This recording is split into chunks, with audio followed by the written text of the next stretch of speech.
পর্বে উপস্থিত আছেন আমাদের অপরাজেয় বাংলাদেশের সংযোগ প্রকল্পের এক কোঅর্ডিনেটর, আমাদের তরুণ মুখ ফারজানা বাসার তন্নি। কথা বলছি তার সঙ্গে। কেমন আছেন আপনি? ধন্যবাদ ভাইয়া, আলহামদুলিল্লাহ আমি ভালো আছি। আপনি কেমন আছেন? ভালো আছি। আচ্ছা তন্নি, আপনি তো অপরাজেয় বাংলাদেশের সংযোগ প্রকল্পে কাজ করেন, তো এই সংযোগ প্রকল্পটা কি যদি একটু বলেন। ধন্যবাদ ভাইয়া বলার সুযোগ করে দেওয়ার জন্য।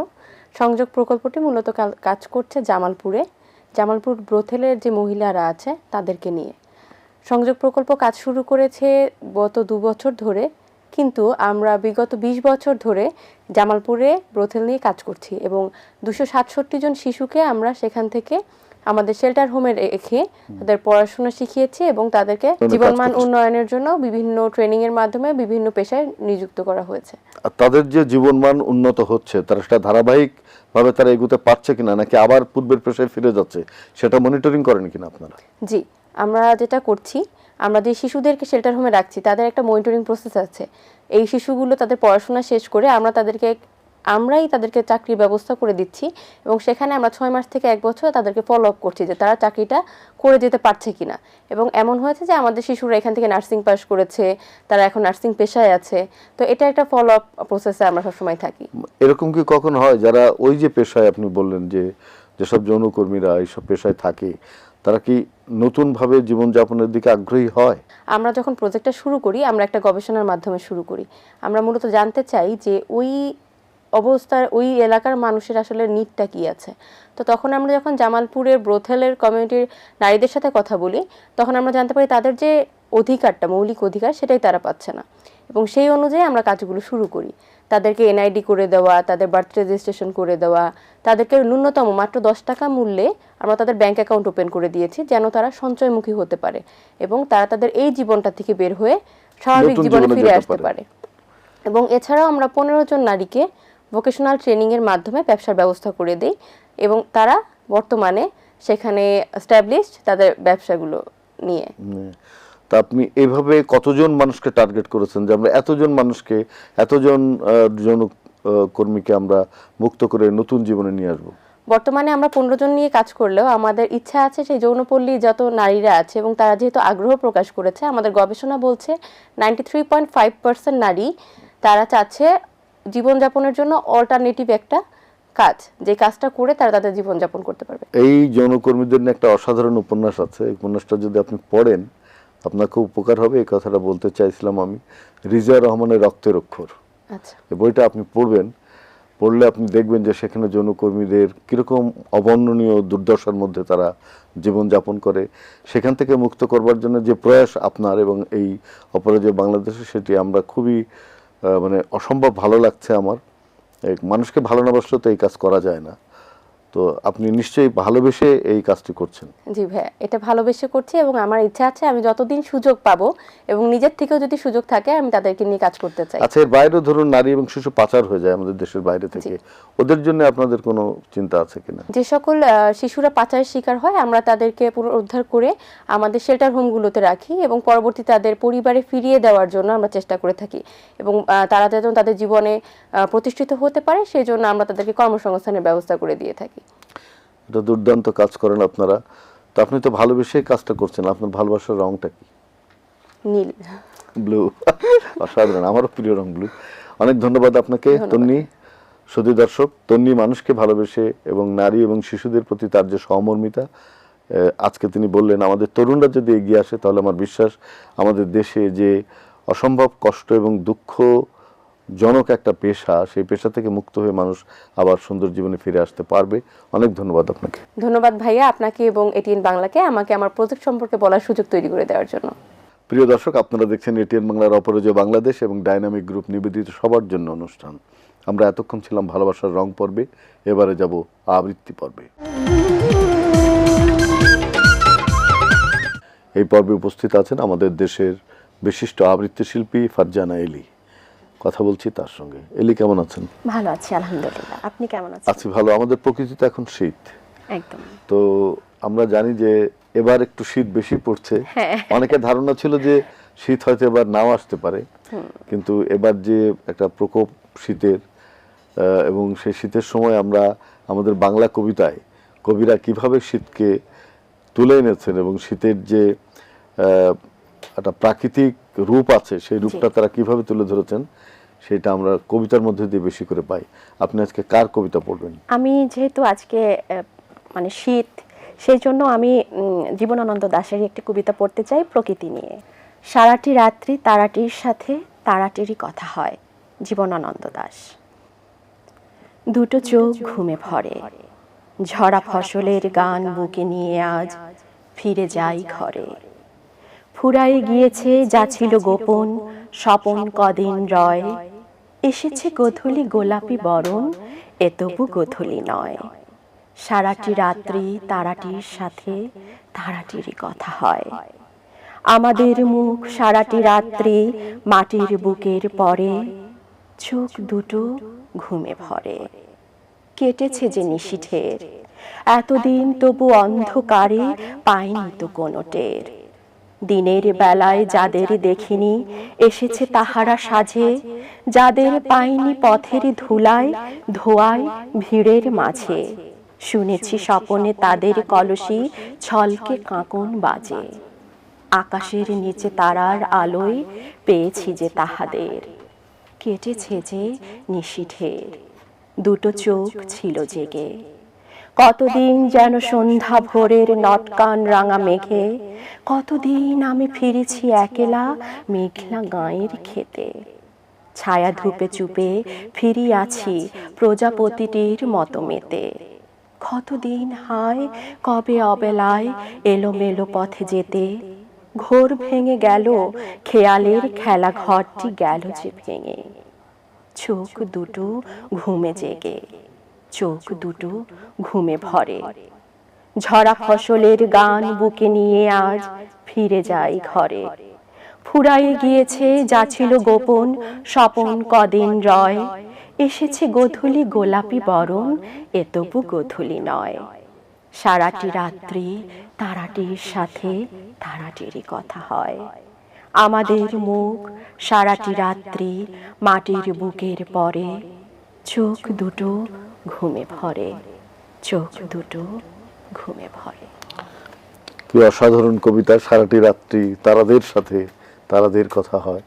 এটা আকাশের দিকে তাকালে হয়তো আমরা এই দৃশ্যটা দেখতে পারি এবং কবি এইভাবেই কল্পনা করেন, মানে আমাদের প্রকৃতির যে রূপ এবং সারা পৃথিবীর রূপ প্রত্যেকটা দেশে প্রায় একই রকম। একই রকম। আপনাকে অনেক ধন্যবাদ এই অসাধারণ কবিতাটি পড়বার জন্য। ধন্যবাদ আপনাকে, ধন্যবাদ এটিএন বাংলাকে।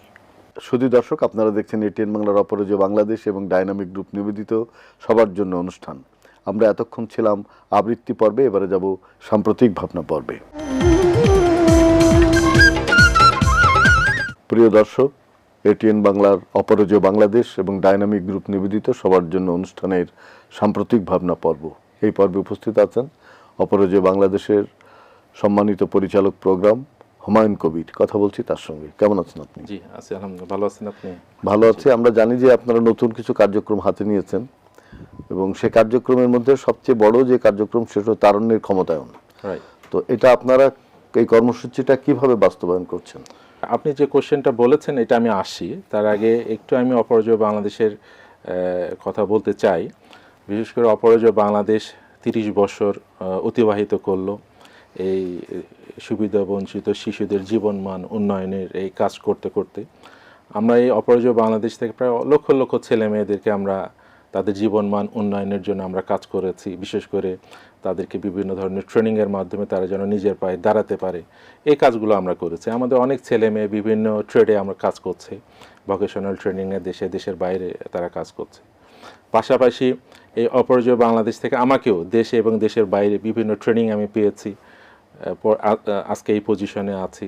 তো তেমনিভাবে আমরা আমাদের কর্মীদেরকেও বিভিন্ন ধরনের ট্রেন আপ আমরা করে থাকি এবং আমাদের অপরাজেয় বাংলাদেশে অনেক কর্মী আছেন যারা দেশের বাইরে কাজ করছেন, বিভিন্ন ন্যাশনাল ইন্টারন্যাশনালে কাজ করছেন, অপরাজেয় বাংলাদেশে কাজ করছেন।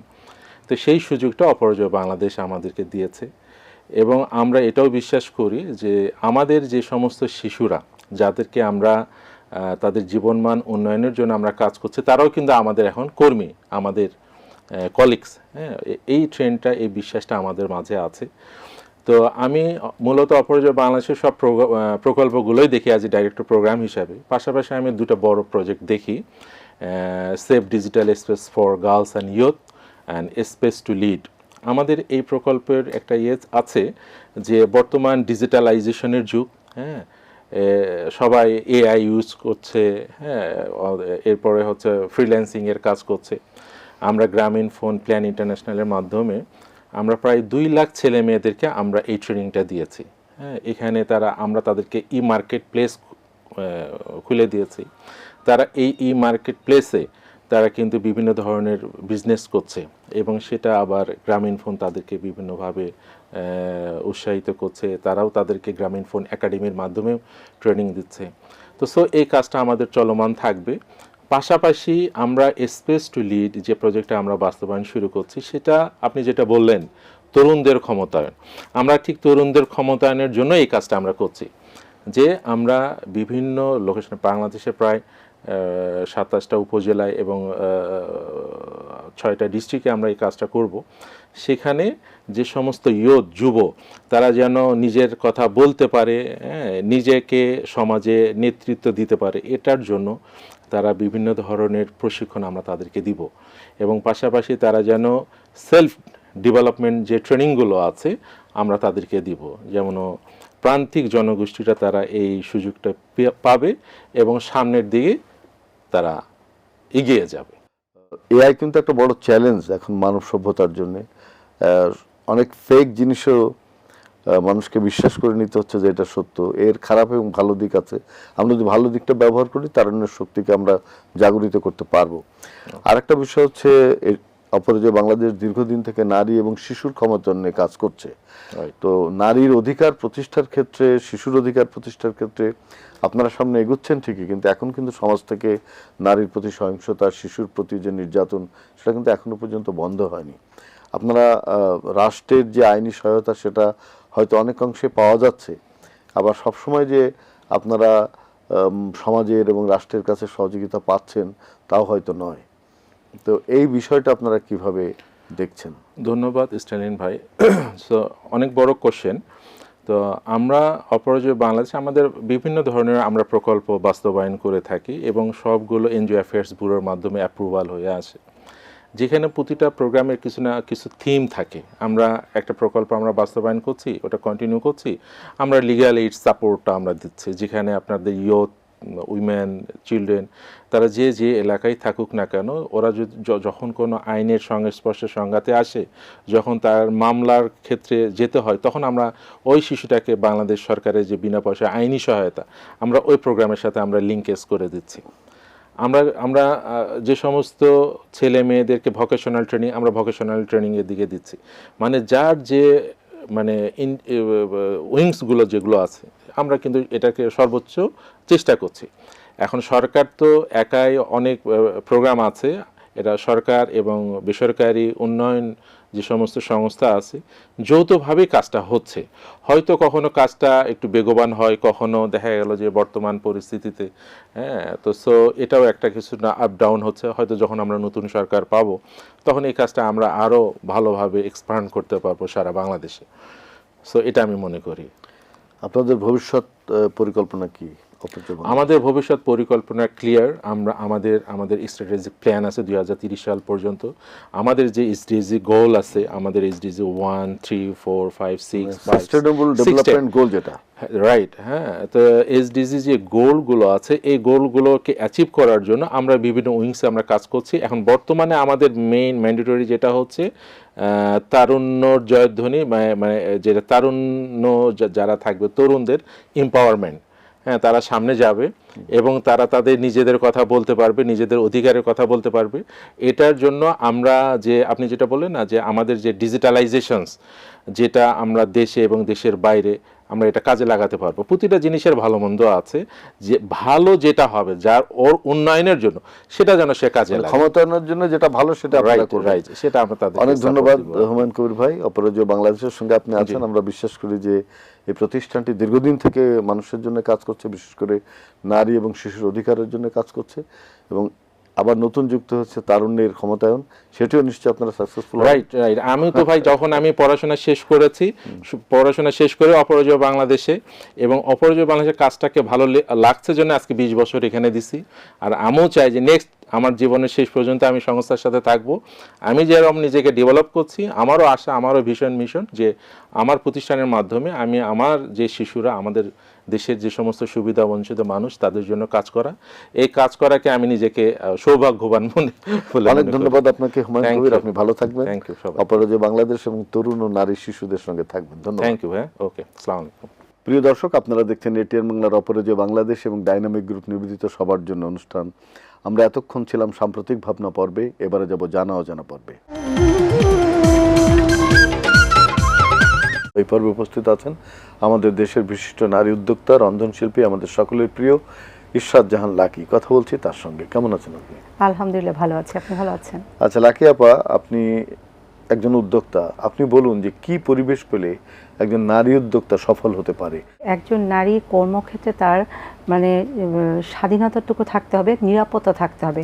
আমাদের আসলে পুরুষ শাসিত সমাজে আমরা এখন নারীর নিরাপত্তার কথা আমরা বলি, মুখে বলি, কিন্তু আমরা সেরকম করে আমরা সেই মানসিকতাটা আমাদের এখনও মনে হয় তৈরি হয়নি যে নারীও যে পুরুষের সমতালে কাজ করতে পারে, সেটা এখনও পুরুষ শাসিত সমাজে এখন এটা এস্টাবলিশ হয়নি। আমার মনে হয় এটা আমাদেরকে সবার মনের মধ্যে মানে আমাদের সমাজের সর্বস্তরের মানুষের মধ্যে এটা থাকবে যে পুরুষের পাশাপাশি নারীও সে সমান তালে কাজ করতে পারবে।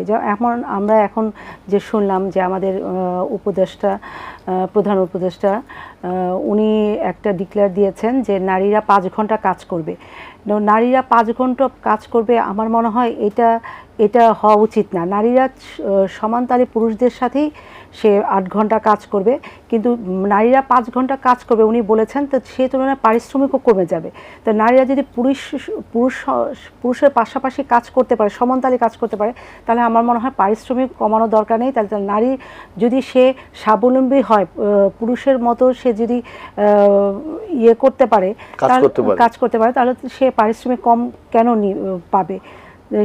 সে যদি স্বাবলম্বী হতে পারে, তার যদি অর্থনীতি সে মজবুত হয়, তাহলে তো সে সংসারে মানে তার পারিবারিকভাবেও সে হবে, দাঁড়াতে পারবে। গ্রামের জনগোষ্ঠীর মধ্যে নারীরা যদি রন্ধনশিল্পী হতে চায় কিংবা শিল্প উদ্যোক্তা হতে চায়, তো সেই জায়গায় আমরা কি কাজ করব? তো শহরের কথা জানি, গ্রামীণ সমাজে বা পুরুষ শাসিত সমাজে এই জিনিসটা ধরে নিয়েছে যে পুরুষদের উপর ডিপেন্ডেন্ট হতে হবে নারীরা ঘরে বসে থাকবে, পুরুষরা ইনকাম করবে। সেইখান থেকে আমাদেরকে বেরিয়ে যেতে হবে যে নারীরাও আজকাল কাজ করে ঘরে বসে, বিভিন্ন হস্তশিল্পী, রান্না, সব কিছু নিয়ে নারীরা কিন্তু ঘরে বসেও কাজ করতে পারবে। এই জিনিসটা, এই মানসিকতা থেকে বের হয়ে আসতে হবে। এমনকি ইন্টারনেটে কাজ করেও কিন্তু তার অনেক, হ্যাঁ, আজকাল গ্রামে গঞ্জেও কিন্তু ইন্টারনেটের ব্যাপক মানে আমাদের প্রযুক্তিগত অনেক উন্নতি হয়েছে। তো সেই ক্ষেত্রে নারীরা যদি ঘরে বসেও করতে পারে, তাহলে নারীরা সেই নিরাপত্তা বা সেই সুযোগটা করে দেওয়া হয়, তাহলে নারীরা অনেক কিছু করতে পারবে। আপনার স্বপ্ন কি? আমার স্বপ্ন, আমি একটা রন্ধনবিদ হব। বরাবরই বলে আসছি যে আমি এখন রন্ধনশিল্পী আছি, আমি ভবিষ্যতে রন্ধনবিদ হতে চাই। বাহ, অসাধারণ। আপনি ভালো থাকবেন, আপনি রন্ধনবিদ হবেন এবং আপনার রান্না আমরা খেয়ে খুব পরিতৃপ্তি লাভ করবো, এটা আশা করছি। ধন্যবাদ আপনাকে। ধন্যবাদ। সুপ্রিয় সুধী, আপনারা দেখছেন এটিএন বাংলার অপরাজয় বাংলাদেশ এবং ডাইনামিক গ্রুপ নিবেদিত সবার জন্য অনুষ্ঠান। আমরা এতক্ষণ ছিলাম জানা অজানা পর্বে, এবারে যাব নৃত্য পর্বে।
শুধু দর্শক, আপনারা দেখছেন এটিএন বাংলার অপরাজয় বাংলাদেশ এবং ডাইনামিক গ্রুপ নিবেদিত সবার জন্য অনুষ্ঠান। আমরা দেখতে দেখতে অনুষ্ঠানের শেষ প্রান্তে শুরু করেছিলাম জীবনানন্দ দাশের সেই কবিতা দিয়ে, আবারও জীবনানন্দ দাশের কবিতা দিয়ে শেষ করব।